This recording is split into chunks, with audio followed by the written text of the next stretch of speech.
This is Audible. Podium Audio presents Brimstone, Book 2 of the Fae Alchemy Series, written by Callie Hart, performed by Anthony Palmini and Stella Bloom. Prologue. Kingfisher. A wolf was a versatile creature, adaptable. When part of a pack, it was part of something larger than itself. It had a role to play and a place in the way of things. There was safety to be found in a pack. But a wolf could survive alone too. In the dead of the midnight forest, surrounded by predators on all sides, a wolf could slip like a shadow through the trees. He could take refuge in darkened corners, stalking prey of his own. He could wait out his enemies and bite back when they struck, especially when he held a god sword in his hands. I was ready for the vampire when he came. He had been trailing me like a wraith through the echoing halls of Amontreath since I'd left Saeris' chambers.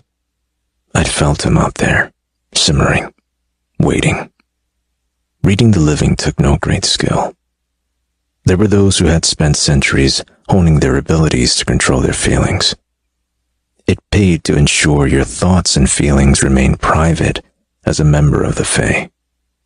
But no matter how practiced a person was at hiding their feelings, their bodies always gave them away in the end. It was unavoidable. Emotions painted the blood. Happiness, anger, sorrow, lust. Each gave off its own energy, a vibration, if you will. In the same vein, each of them had its own scent. The Fae betrayed subtle indicators of their moods, no matter how good they were at masking their emotions. The scents humans gave off could be overwhelming at times. Humans were not good at taming their feelings. They felt everything so rudely, right out in the open, with no awareness of how their reactions might affect those with finer senses. The dead were a different story. Without a beating heart, their blood was barren black slurry in their veins.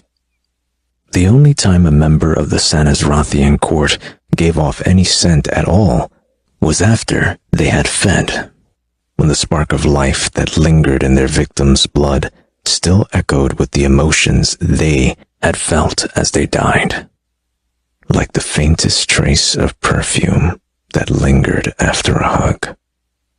An hour ago, my head had been full of petrichor as I'd sat next to my mate, listening to the lilt of her voice as she'd bombarded Tal with questions about the blood court.